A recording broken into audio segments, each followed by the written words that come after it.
আজি দুদিনৰ পৰা পূৰা আমাৰ ইয়াত বৰষুণ দি আছে দিনে ৰাতিয়ে। চব জেগাতে বাৰু দি আছে বাৰু গুৱাহাটী ফালে গোটেই। তাৰপিছতে চব কেনেকুৱা বৰষুণটো বাপৰে একেৰাহে দিয়ে আছে, ওলোৱা সোমোৱা কৰা ইমান অসুবিধা হৈছে। দিনে ৰাতিয়ে বৰষুণ। এয়া মই চাহ খাই আছোঁ এতিয়া। আজি চিৰা চাহে খাই আছোঁ। মায়ে মই চাহ খাইছোঁ, মায়েও খাইছে, ময়ো খাই আছোঁ এইফালে চাহ। তাৰপিছত চাহ খাই থাকোঁতে তাৰমানে এনেকুৱা এটা জোৰকৈ শব্দ ওলাইছে ইয়াতে। মই ভাবিছোঁ কি বা হ'ল ইমান জোৰকৈ শব্দটো ওলালে। তাৰপাছতে গৈ পেলাই চাইছোঁ আৰু যি অৱস্থা হ'ল, একদম গোটেই ওপৰৰ পৰা মাটি খহিয়ে গছে সতি আহি পূৰা আমাৰ ৰাস্তাটোৱে অহা যোৱা মেইন ৰাস্তাটোৱে ব্লক হৈ গ'ল, পূৰা বন্ধই হৈ গ'ল আৰু খহি পেলাই।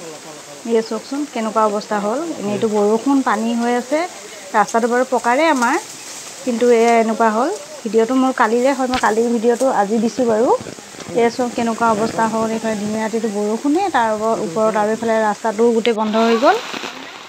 তাৰপিছত চবেই মিলি ঠিক কৰিলে বাৰু, গছ চছ গুচাই মাটিখিনি গুচাই দিলে। চাওকচোন কেনেকুৱা অৱস্থা।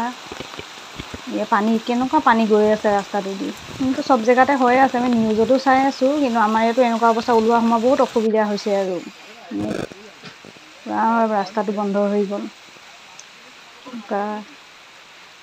এই বৰষুণটো মানে বহুত অসুবিধা হ'ল আৰু দিনে ৰাতি দি থকাৰ কাৰণে। এয়া আৰু এনেই ভিডিঅ'টো বনালোঁ সেইটো কাৰণে, এনে কি অৱস্থা হৈ আছে তাকে দেখালোঁ আৰু এইটোৱেই।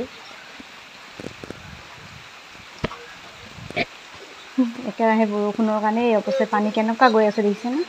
এই আছোঁ আপোনালোকে, গোটেই ৰাস্তাটো বন্ধ। তাৰপিছত এতিয়া চবে মিলি ৰাইজে ঠিক কৰি দিলে, আমাৰ হৈ গ'ল এতিয়া বাৰু। আৰু বা কি হয়, চবে কৰি আছে কাম।